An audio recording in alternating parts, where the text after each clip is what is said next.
Before we dive in, drop a quick hi in the comments. It may seem small, but trust me, it really helps YouTube share this story with more sci-fi fans like us. I'd love to see who's watching. The verdict came in silence. On the central dais of Triad Hall, 3 Eldari judges hovered above a glowing platform, their robes pulsing with faint blue light. No applause, no motion, just the weight of a billion unseen eyes as the sentence echoed across the stars. Above them, a screen zoomed out from a slow rotating Earth, expanding past the Moon, then Mars, until the Sol system hung exposed, cold, labeled, forgotten. Chancellor Virel raised one limb, the chamber stilling at his signal. His voice cut clean through the silence. In the matter of the Sol designation, colloquially known as Earth, this high tribunal, with full authority granted by the Alliance Eldari, finds the human species categorically unstable, culturally regressive, and a threat to the galactic standard of peace. A murmur rippled through the chamber. The camera feed widened, revealing spectators from dozens of worlds. Some nodded in smug approval, others, more neutral, whispered in unfamiliar tongues, but none protested. Virel continued, his voice flat as a blade. As of this day cycle, humanity is to be placed under transitional management. All military assets will be decommissioned. Orbital control will be transferred to coalition oversight. Cultural recalibration will begin within the standard rotation. In the lower tiers of the chamber, a group of Altari burst into laughter. With eyes like liquid chrome and torsos woven from strands of bone and silk, they nudged one another, whispering jokes in their native screech. Behind them, a Sulvar diplomat, a slender, eel-skinned creature with a crown of bone, grinned broadly and leaned into his translator mic. They still burn fuel in atmosphere vessels. Their last war was fought with metals and combustion. This isn't suppression, it's a mercy kill. Laughter followed. A Zrak delegate, whose armor-like skin clattered as he chuckled, added, "Let them keep their sticks. Maybe we'll display one in a museum." The feed cut momentarily, then resumed. All across the galaxy, in military outposts, orbital stations, civilian hubs and trade platforms, the same image was transmitted. A wide shot of the tribunal hall, then the declaration rendered in each species' script. But on Earth, the silence was different. General Archer stood alone in the central command gallery beneath New Geneva, the underground strategic hub carved deep into the Eurasian plate. The light above him flickered from the transmission screen as Chancellor Virel's words finished their loop. Around Archer, young officers remained seated in stunned silence. No one moved. Major Keller, lean and sharp-eyed, exhaled through his nose and muttered, "They're serious. They actually think we're done." Across Earth's networks, the tribunal transmission was still being replayed. Children in shelters clutched blankets as alien judges proclaimed their future. Elderly veterans watched from care centers, eyes attentive. In orbital stations above Saturn, civilian miners stared at one another in disbelief. In a lecture hall on Luna Colony 4, a history professor paused mid-sentence, slowly sat down, and just stared at the screen. But inside the war room, Archer didn't blink. He watched Virel deliver the verdict one last time. Then he nodded once to Lieutenant Carson. "Play it," he said. Seconds later, every channel, civilian, military, galactic, was hijacked. The screen flickered. There was no sound. It began with ancient footage, digitally restored, declassified in the last week. A black and white image of a human squad infiltrating a snowy outpost, silent and lethal. Then a flash forward, orbital fire lancing down from an ancient satellite platform, vaporizing a cruiser in one burst.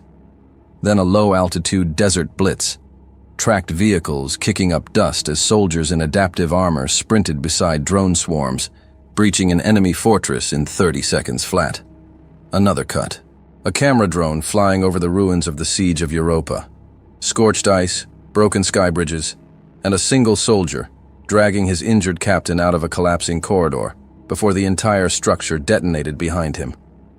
Next, thermal footage from the Arctic conflicts.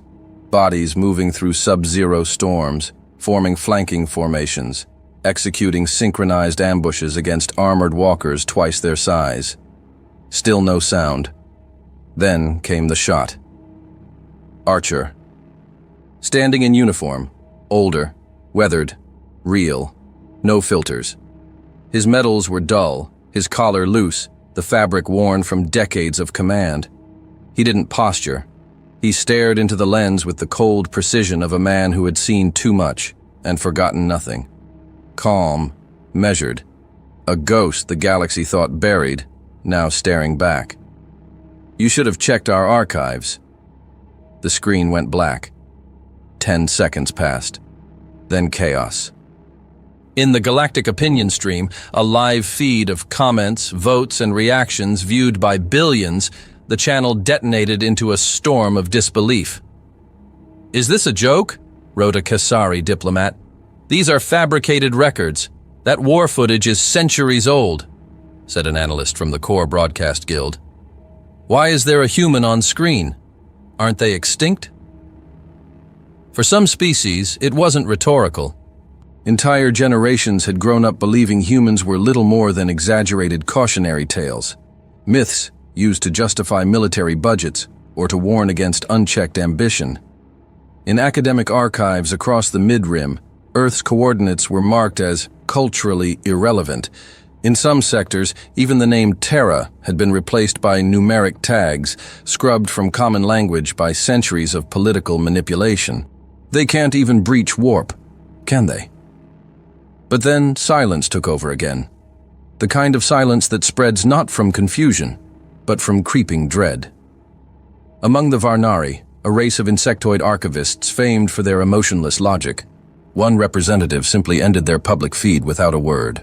The Ural Confederacy, a species of crystalline tacticians, issued a request for classified access to the full Earth military register, only to find every link locked or scrambled. They tried a second route, querying wartime archives of proxy conflicts in unaligned systems. Everything returned null. Their analysts flagged a single conclusion: deliberate obfuscation. The humans hadn't just been forgotten. They had erased their trail. In orbit around Kepler 92, an Avancore commander watched the video 3 times before whispering to his adjutant, "I served in the Eladari War of 842, and those tactics, they weren't simulations. That was muscle memory." In the Triad Hall, Chancellor Virel's expression remained unchanged, but his photophores dimmed for half a breath, a visible nervous response to those who knew how to read it. Inside the Earth Command Gallery, the room erupted in quiet movement.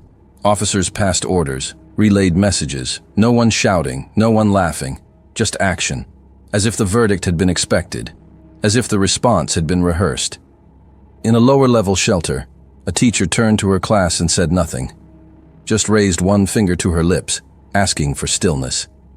The children obeyed without question. Some sat up straighter. One clenched his toy tighter, as if suddenly understanding what it meant to be from Earth. On Luna Base, a retired lieutenant clapped his hands once and limped toward the armory. In the Martian colonies, workers began sealing the tram lines with practiced motions. Not rushed, not frantic, programmed. General Archer remained in place for another few seconds. Then he spoke again, this time only to his staff. "They think they just kicked down a door," he said. "Let's show them what was waiting behind it." The corridors beneath New Geneva still hummed with the broadcast's echo as the past began to surface.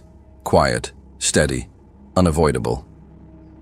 830 years earlier, deep within the administrative core of the Alliance Eladari, a quiet motion had passed with little fanfare. The Rathari delegation, sleek and serpentine in appearance, with glassy black dermis and rows of bioluminescent tendrils coiled along their backs, submitted a classified proposal to the Security Consortium. A psychological concern regarding the species designated as Sol Origin Type 3 humans. Redundant, obsolete, emotionally volatile, the Rathari diplomat had said. His name was Sorek, and unlike his peers, he never raised his voice or sought praise. Their archives reflect primitive dominance behavior and a proclivity for rapid aggression. We must ensure their capabilities are contextualized appropriately. No one objected. The Sulvar wanted distraction from internal uprisings. The Oltari craved new voting leverage. The Eladari simply feared unrest. And so it began, the systematic reduction of human history. Centuries of war logs were relabeled as myth. Tactical archives were deemed simulation studies.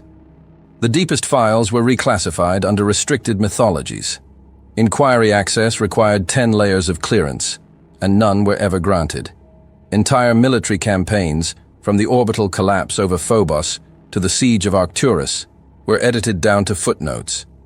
Even the name Terran Command was replaced by generic designations like Localized Defense Cell 2274.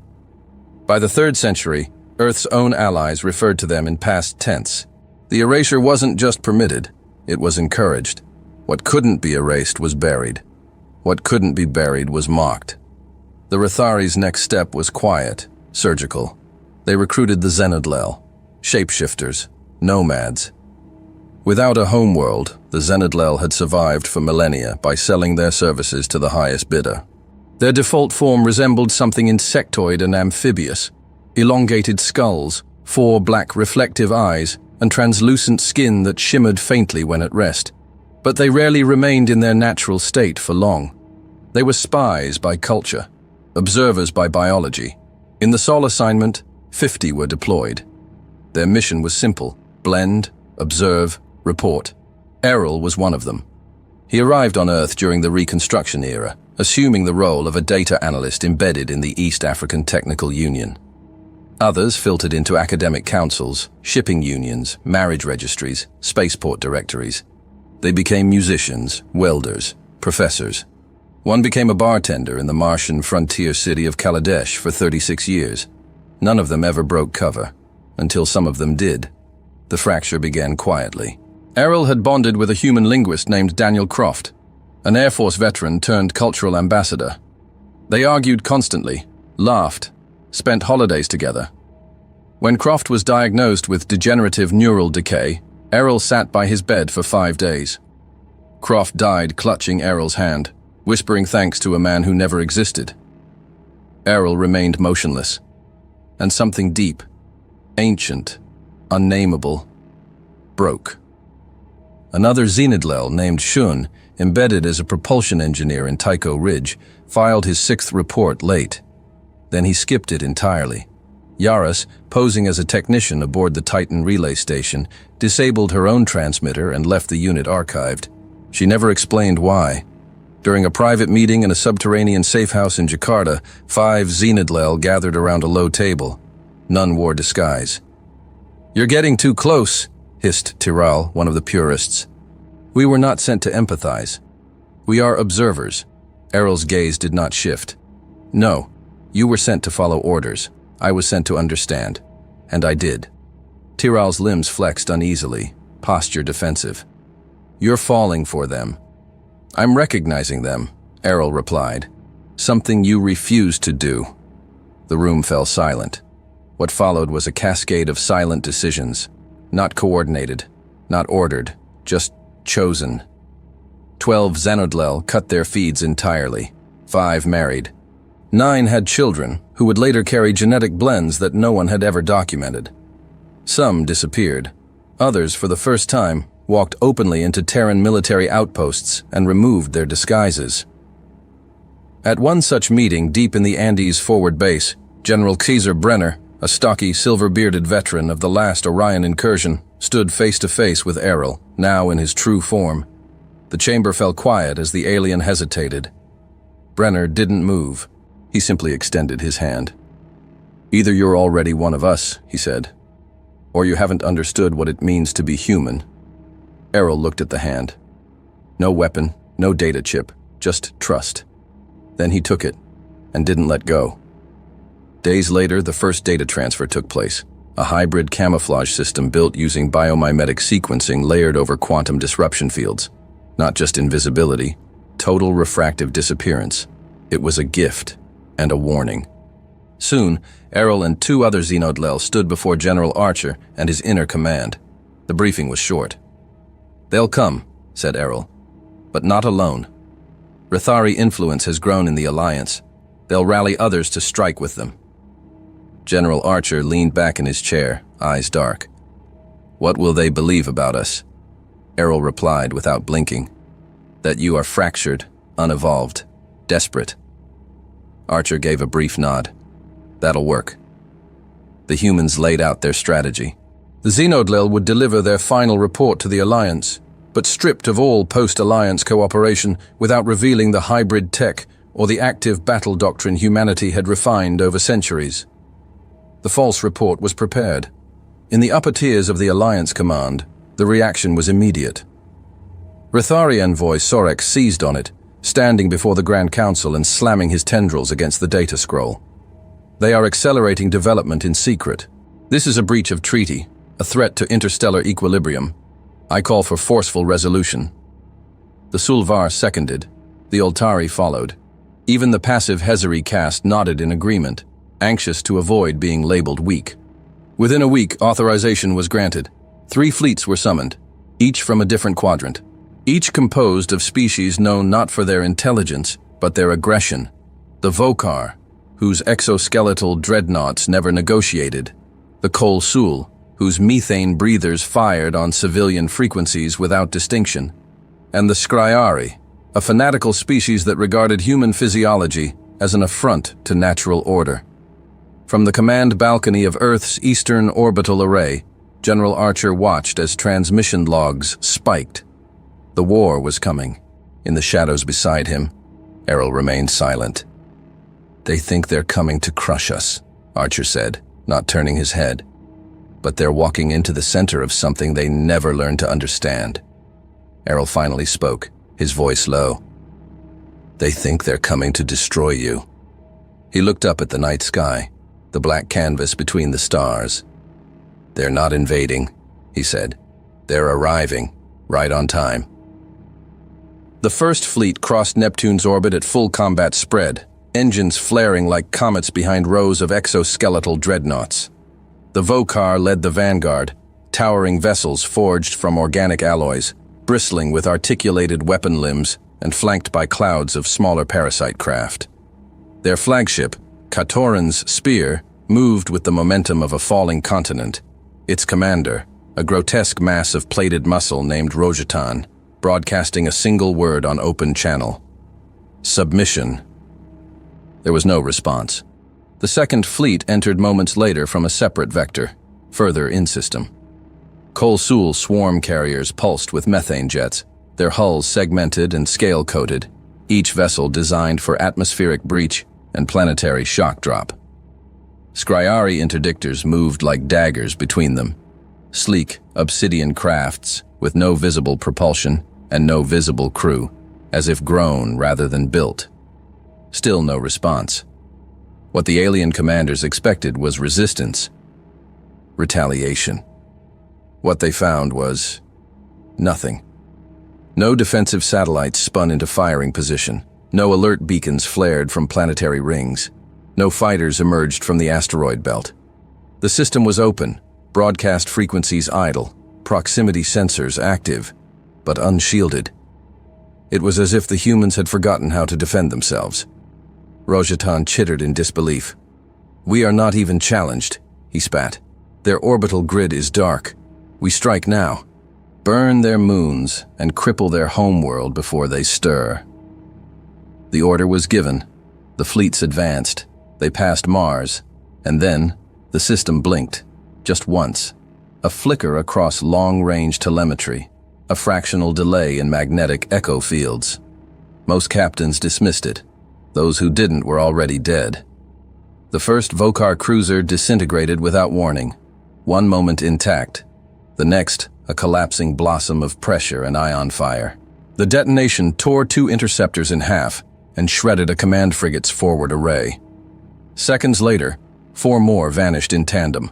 No projectiles, no launch origin, just erasure. Kol Sul commanders panicked, calling for spectrum sweeps and pulse triangulations. Their signals reached no target, because there was nothing to detect. No engines, no energy trails, just results. Above Saturn, towers buried in the methane cloud canopy began to awaken. Towering barrels of silent plasma accelerators, long dismissed as weather stations, unfolded like blooming flowers. They fired in sequence, horizontal arcs of compressed heat slicing through dozens of vessels in perfect geometries. A Scriari frigate, attempting a retreat vector, disappeared in mid-burn.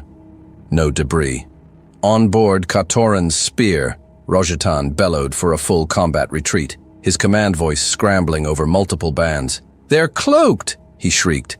"They're invisible!" The second fleet tried to scatter. The Scriari flicked into refractive space, attempting microfold jumps, but their exit points collapsed mid-transition, resulting in violent implosions that twisted entire sections of local gravity. The Kolsul fell back toward their own carriers, rallying in formation. They launched kinetic warheads, hoping to saturate local space. A mistake. The asteroid belt responded. Chunks of rock, seemingly inert, detonated. Fields of magnetic shrapnel and counter-impulse mines lit up the space between Mars and Jupiter, decimating half their formation in under a minute. Those that survived fled at full burn. Aboard the Turvam, the Kolsul war leader, Hrath Vor, an amphibious hooded creature with pale, fan-like ridges along his head, watched his screens dim to red. "This isn't resistance," Hrath Vor whispered, staring at the ruins of his fleet. "It is an extinction protocol, and we're not the ones running it." And then he shut the command feed down. Back to the war room. No lights flickered, no voices rose.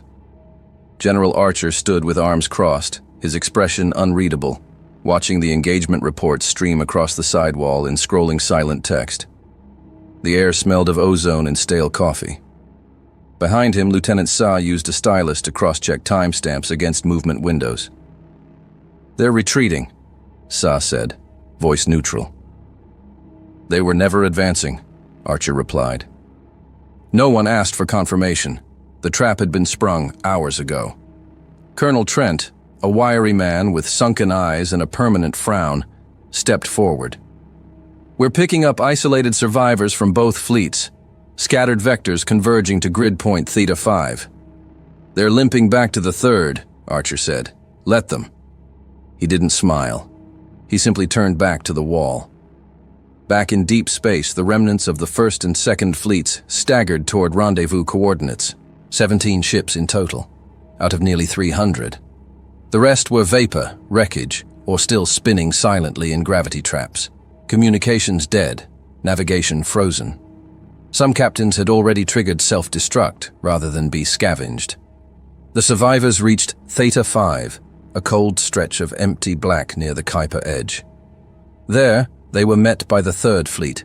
Unlike the others, the Rethari had not advanced. They had not fired a single shot. Their formation remained static, their weapons unfired, their hulls cold and unreadable.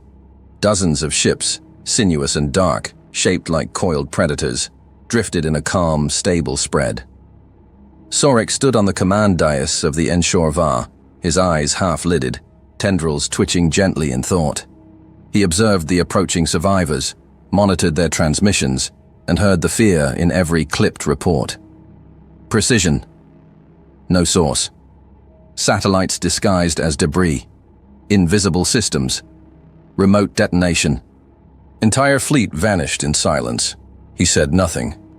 Beside him, the communications officer, a Rethari with smaller frame and pale spine lights, asked, "Do we reposition?" Sorek finally opened his eyes. "No. This was anticipated." The officer hesitated. "The attack?" "The reaction," Sorek corrected. "They needed a demonstration. They gave it." Behind them, one of the Scriari survivors broadcast a request for fleet merger. Another sent a partial data dump of combat losses. Sorek nodded once. Let them think that was it. He turned, stepping down from the dais, and activated a sealed console. Inside, schematic projections of satellites, communication buoys, and orbital grid systems rotated in quiet motion. Embedded within them were the real tools, cloaked drones, hollowed data frames, virus clusters. "Let them think it's over," he said. "The real war isn't in their skies. It's already inside their systems. In the aftermath of the massacre above Jupiter, silence returned to the system, exactly as planned. But the next wave didn't come with guns. The first drone came in cold, drifting with a dead transponder and fragment-scorched plating. Its hull bore the false scars of a shattered Kolsul corvette, twisted and irradiated as if it had barely survived the slaughter above Jupiter. It tumbled along a natural debris corridor and latched silently onto relay node K-21, a ComSat orbiting high above Earth's dark side. 3 seconds later, the node stopped transmitting. No alerts were raised. 2 hours after the battle, dozens more came.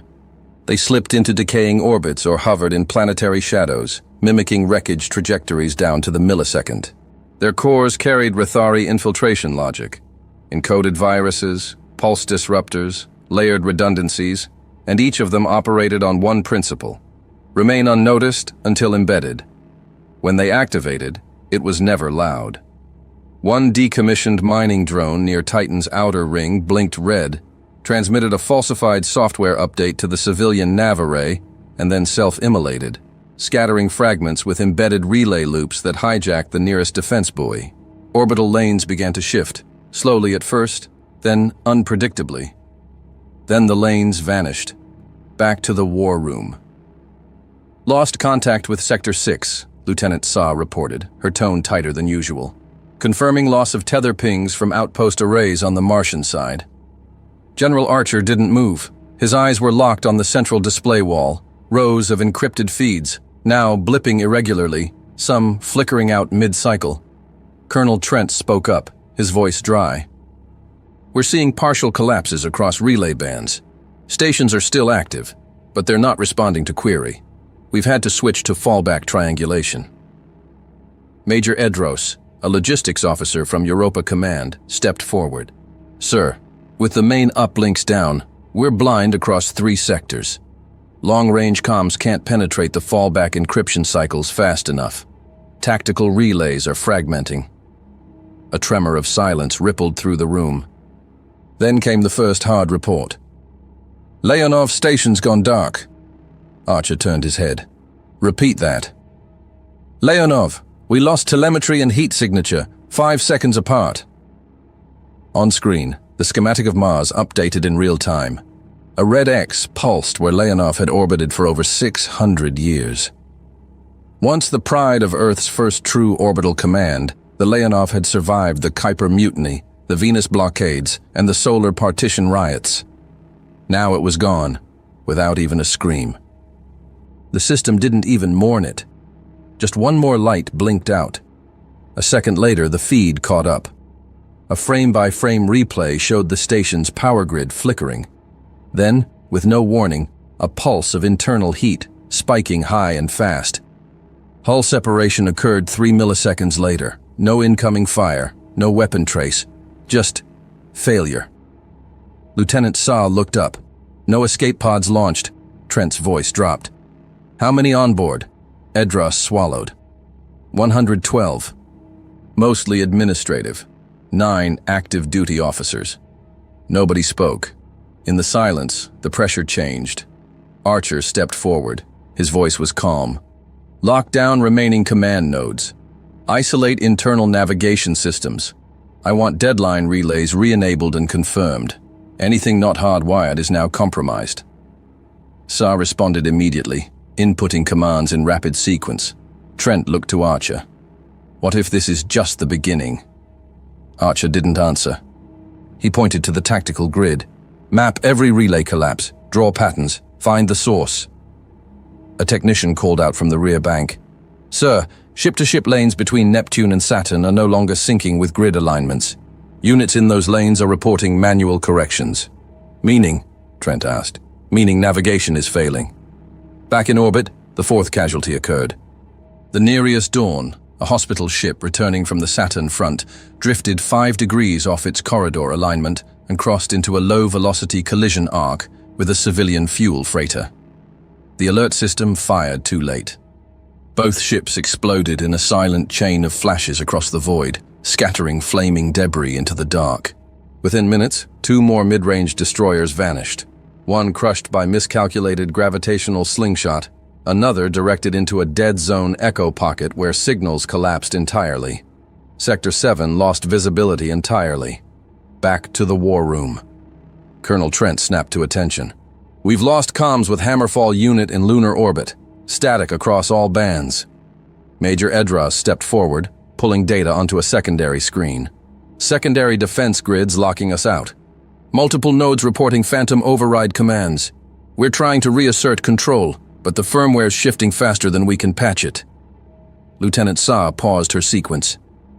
Sir, I think this is coordinated. Simultaneous collapse of command, navigation, and fallback layers. It's not fragmentation, it's infiltration. A younger officer in the corner, Lieutenant Park, turned from his station. His face was pale. We're under attack. A cold silence fell. This time, even Archer said nothing for a full beat. Then, with measured calm, he looked at the table. Begin containment. Trent stepped in. With what vectors?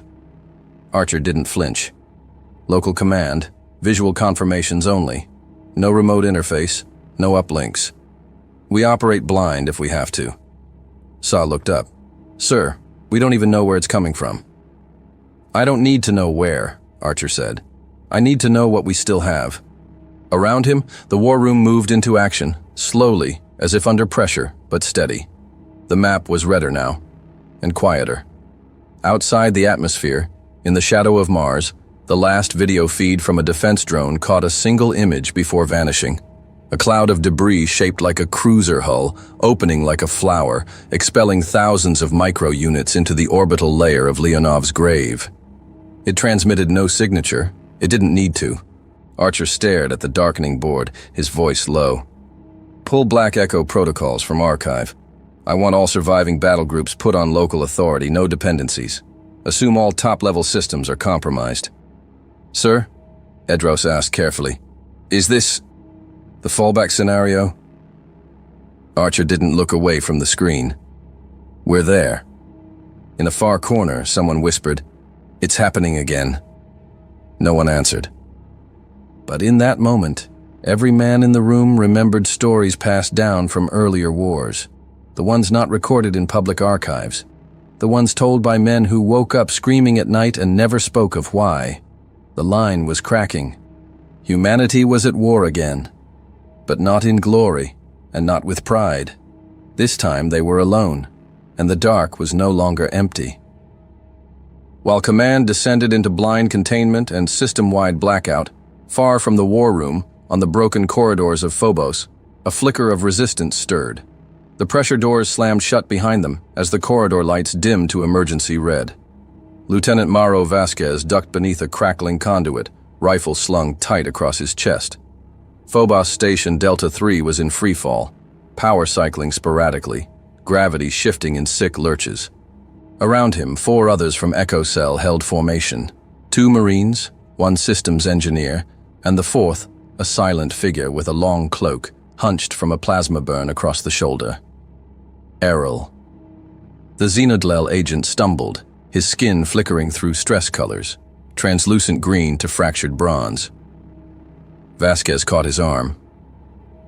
Keep moving, the lieutenant said, more to the team than to himself. They'd been cut off for 40 hours. No uplink, no tactical feed, no confirmation of survival beyond their own oxygen counters.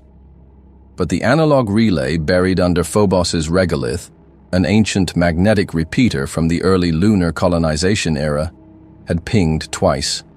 Faint, but alive. So they ran toward it. A shudder passed through the station. Bulkheads groaned, lights blinked, and then came the sound, metal on metal, distant and fast. Drones. "Seal it behind!" shouted Corporal Don, spinning to weld a sliding door shut.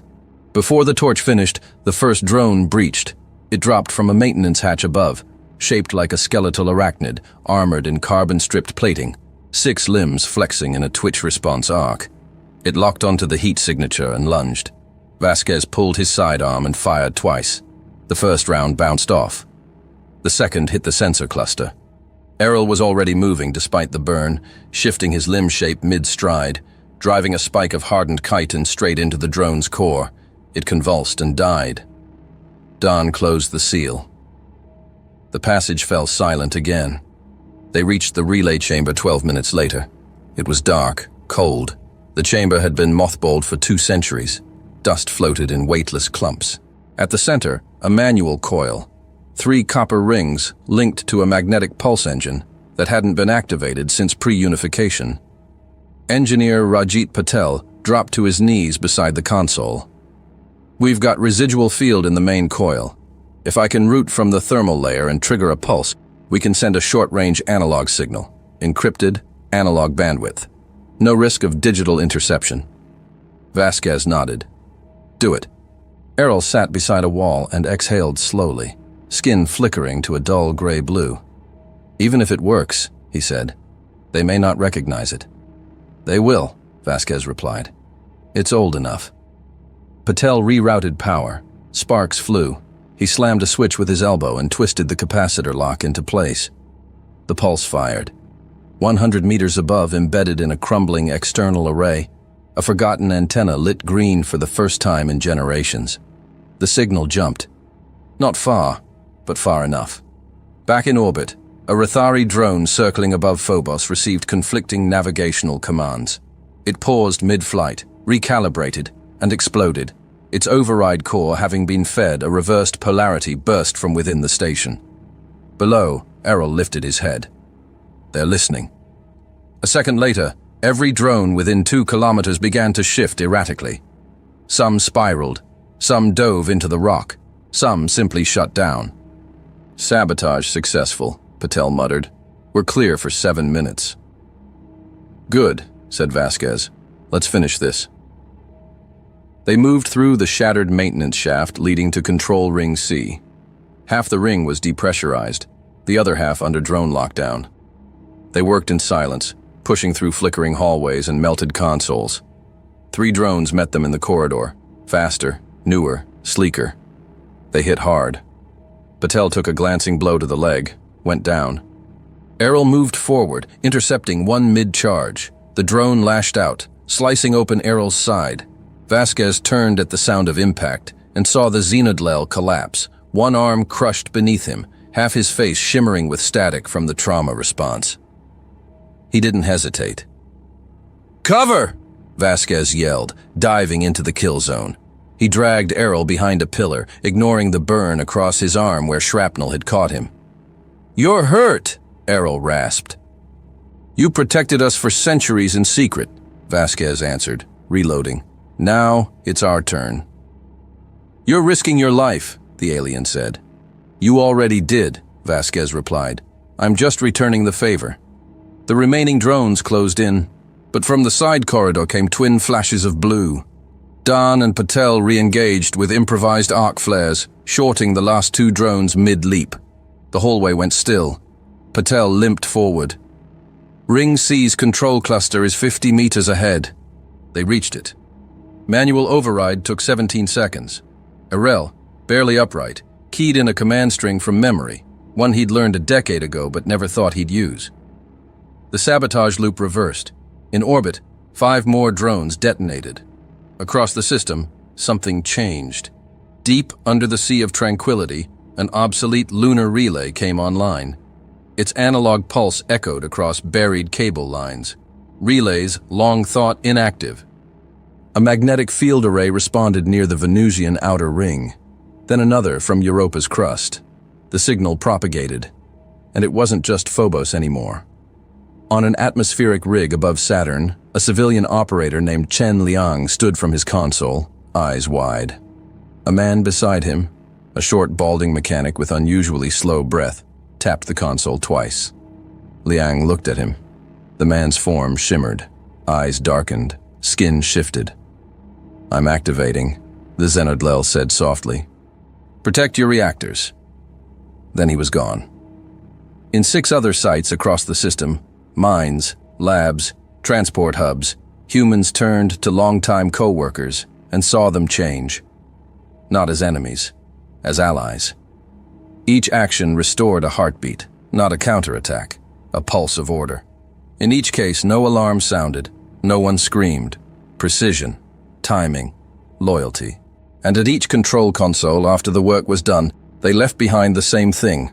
A sigil burned into the metal, an angular symbol, like a fractured eye. The Zenadlel had never signed their work before. Now they did, not as infiltrators, but as comrades.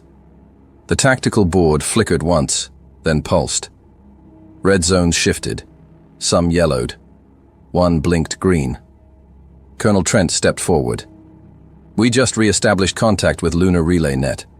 Local authority nodes are responding from Phobos and Venus sectors. Major Edros stared at the feed. How? We didn't send anything. Archer said nothing at first. Then, as the board slowly recalibrated, he stepped closer. They were with us the whole time, he said, waiting for this moment. He didn't smile. But for the first time in days, he stepped away from the screen. While the galaxy reeled from flickering lights and rising signals across Phobos and Europa, nothing moved beyond Neptune's frozen edge. No transmissions, no comms, no life signatures, just the deep void and a silence that pressed in. The true human fleet rested there, cloaked beneath layered thermal baffles and refractive mesh fields, aligned in concentric formations so large they warped local gravitational drift. Hulls coated in obsidian hex sheath, systems running on optical fiber and magnetic trigger relays, they drifted like carved monoliths, dead to every known scan but alive in every way that mattered. It had no name in public registers, no visible ID beacons, no broadcast relays. Internally, High Command simply called it Gravemind. Back near Saturn, the third Rathari fleet, undaunted and untouched until now, watched the rising signals from recaptured zones with an emotion they had no name for. Unease. Aboard the Enshorva, Sorek stood still, tendrils twitching in microscopic pulses as he reviewed a cluster of sensor anomalies displayed in golden red across the main array. The feedback wasn't dramatic, barely measurable distortions, pressure shifts, inconsistencies in distant gravitational harmonics. But they repeated, regular, predictable, like breathing.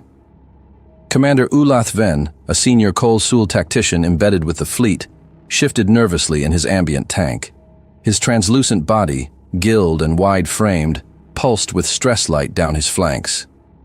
That pattern again, Ulath Ven croaked. 3 cycles now. This is no random drift. Sorek didn't look away from the data. Amplify the last echo. Overlay against known stellar drift models. A technician obeyed.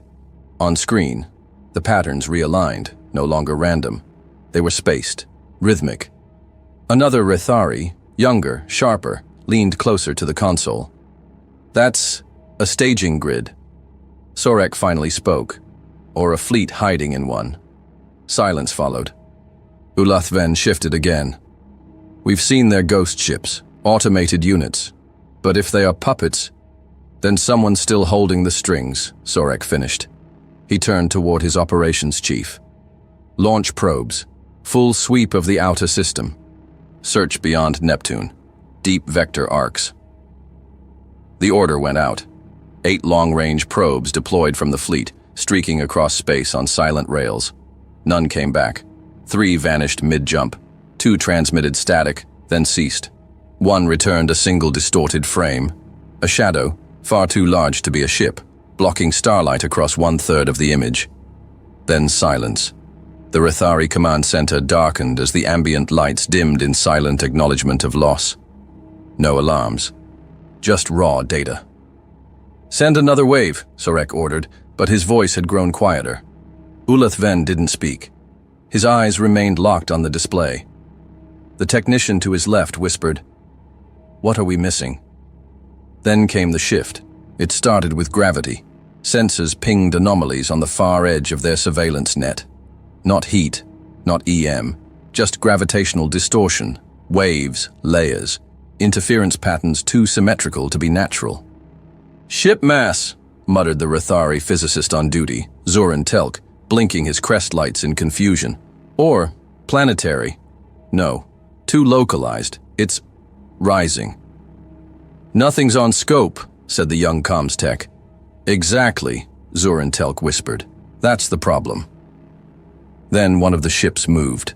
Just a fraction, just enough to disrupt the gravity field in its immediate space. But it was enough. More movement, another, then another. 97 units activated their cores at once. Low-energy resonance pulses. No weapons, no engine heat, just presence. Their position became reality.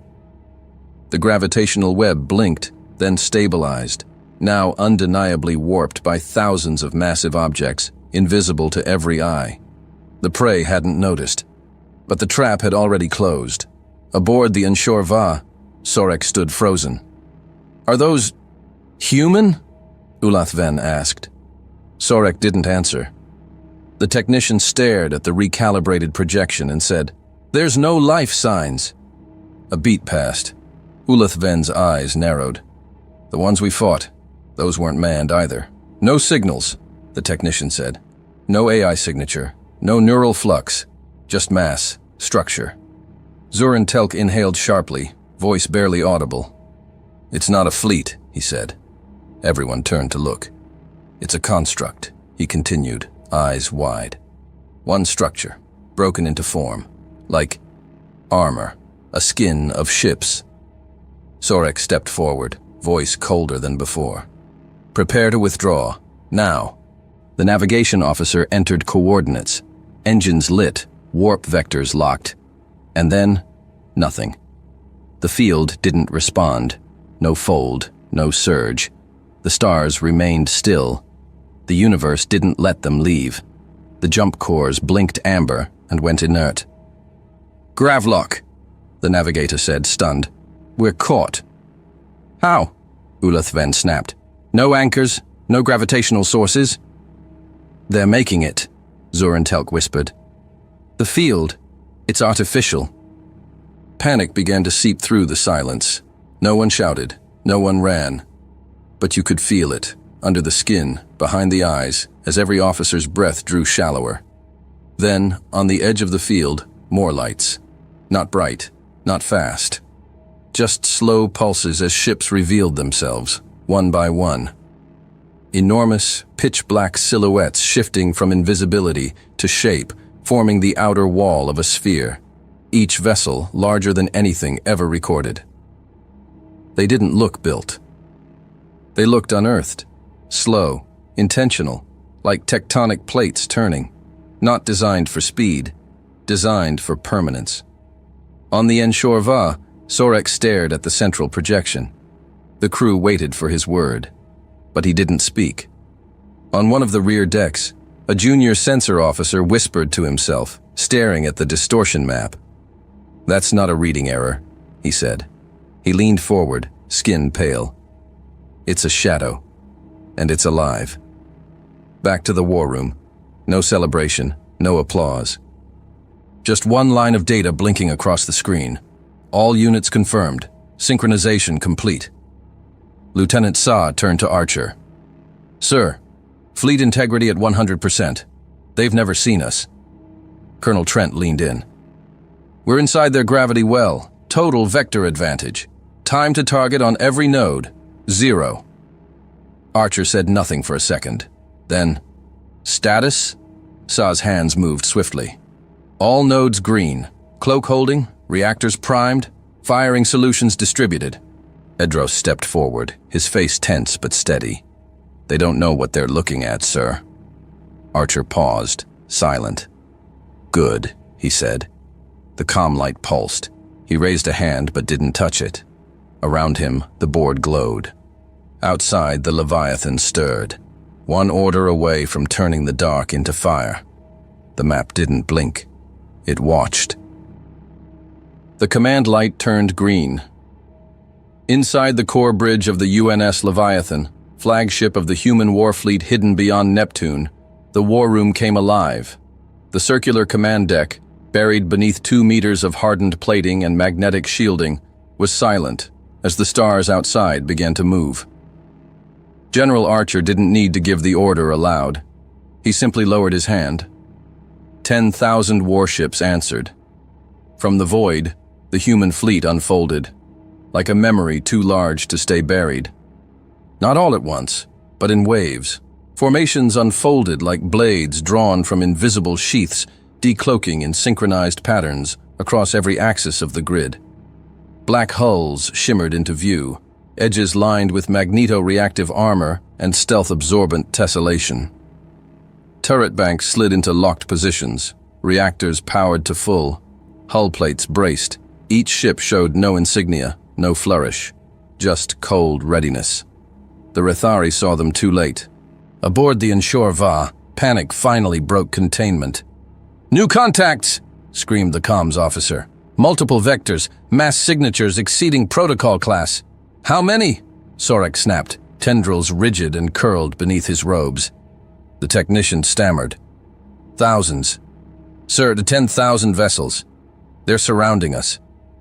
Zoran Telk's breath rasped through his throat sacs. "This isn't a response fleet. It's an extinction grid."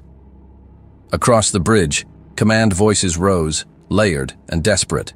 "They're deploying in perfect hemispheric entrapment. We can't break orbit. There's no breach vector, they're everywhere." Ulathven swam to the edge of his command tank, eyes wide and clouding over. "We were blind, from the beginning." On the Leviathan, Colonel Trent stepped closer to the tactical display. "Encirclement phase complete. Outer perimeter locked. They have nowhere left to vector." Lieutenant Saw turned. "Saturn grid is active." Archer's eyes didn't shift from the center hollow. "Engage suppression," he said. Far beneath the icy plane of Saturn's rings, a silent structure flickered to life, an ancient deep-well transmitter co-engineered by human and Zenadlel scientists decades prior. Its signal wasn't visible. It wasn't loud. It was absolute. A pulse, soundless and unseen, rippled from the rings. Not an explosion, but a veto. Gravity itself said no, calibrated to anchor warp cores into false negative feedback. Every Rithari vessel that attempted to prime its jump engine found only static and system null. Back on the HFY, chaos erupted. "Fold drives failing. Vectors won't lock. Engine response degraded." Sorek watched as his fleet dissolved into fragmentation. No cohesion, no escape. In front of him, dozens of human dreadnoughts hovered in complete silence. Inside the war room, Edros whispered, "Sir, they're frozen. Their entire command fleet is static." Archer nodded once. "Hold formation. No fire." Colonel Trent narrowed his eyes. "You want them to see it. I want them to remember it." Back in the Rithari Corps Command, the last attempts to coordinate retreat collapsed. Audio traffic looped with error. Chain of command signals fell into recursive dead zones. Automated systems seized. One of the officers screamed in a fractured dialect, throwing his data slate across the deck. Ulathven's voice cracked. We were supposed to crush them." Sorek did not move. He looked at the map. 10,000 warships, formed in silence, aimed, powered, surrounding every Rithari vessel without so much as a flare. Then he turned. "Transmit," he ordered. "Full band. Galactic open frequency." The comms officer, hands trembling, nodded. A single message left the HFY, broadcast in clean Eladari protocol. "We request formal terms of surrender." Back on the Leviathan, silence lingered for one beat, then two. Somewhere behind the main deck in the personnel corridors, a Marine leaned against the wall and let out a low breath. Sergeant Hal Brenner, third-generation Lunar Force, looked to the man beside him, an old instructor from the last series theater. "1,000 years, Brenner muttered, "and they finally remembered who we are." Rogers didn't answer right away. He just looked at the stars and said, "They remembered, because we made them." Across the observation platforms of the fleet, operators paused. Pilots held formation. Engineers froze in place, and among them, scattered across ships and control towers, the Zenadlel watched. One, Errol, stood beside a human comms officer aboard the UNS Kalis. His form no longer flickered between human and native. He stood as he was, tall, narrow, semi-translucent, bearing the scars of his own sacrifice. He closed his eyes as the Rithari signal came through. Not in fire, not in triumph, but in memory. Aboard the Leviathan, Archer stepped forward. The war room dimmed. The map held steady. The circle was closed. Archer didn't speak. He simply turned away, and the galaxy held its breath as if it had just remembered what humans were and what they could become when left in the dark too long. The transmission began without warning. Across the known galaxy, on civilian hubs, military platforms, trade routes, and border colonies, screens flickered once, then stabilized into a single image. General Archer, standing alone in full uniform, the seal of Earth behind him. No flags, no anthem, no ambient tone, just silence. His eyes were fixed on the lens, unflinching. You spied on our moves. You forgot we invented them. No preamble, no escalation. He didn't blink. The feed expanded into a split display. On the left, the wreckage of Rathari vessels floated in silent procession, dragged through escort corridors by human patrol ships. Their weapons deactivated, their engines cold. They offered no resistance. They were not prisoners, just remnants. On the right, orbital scaffolds flickered to life. Human and Xenodlel engineers worked side by side atop the shattered frame of Relay Platform 3 Delta above Mars. Sparks flew from torches, cable lines reconnected. Stabilizers were realigned by four-limbed Xenodlel technicians whose forms no longer hid beneath human guise. They stood uncovered, unmasked, present. In a communications hub on Luna Prime, civilians gathered around a transparent screen as two figures came into view. Major Cesar Brenner of the UNS Magellan and Errol, the same Xenodlel who had once infiltrated Earth under the name Jacob. They stood above the fractured foundation of the Leonov station. The wreckage fused to the dusted red horizon behind them. Neither spoke. Brenner extended a hand. Errol accepted it. No salute, no translation, no need. One war ended, another kind began. The screen held there, fingers clasped, firm, quiet, until the visual faded to black. Back on the central feed, Archer hadn't moved. He continued, voice low, steady. We've been called many things. Primitive, unstable, obsolete, myths, a threat. He glanced away for only half a second, then locked eyes with the lens again. And we listened. For 1,000 years, we listened. Now the feed changed again. Footage from across the human sectors rolled slowly. Interior shots of recovered control rooms, soldiers lifting wounded civilians from collapsed corridors, Xenodlel and human medics working side by side.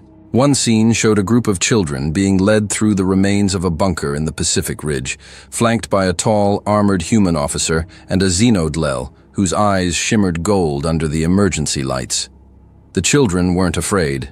They looked up at both with the same expression, safety. Archer's voice returned over the imagery. We didn't forget who we were. We chose silence, not surrender, patience, not absence. Now, the screen widened to show the Rathari fleet drifting through Saturn's corridor, scattered and inert. Their ships now marked not with battle damage, but with escort tags, coded, logged, processed. Orderly. And then came the final sequence.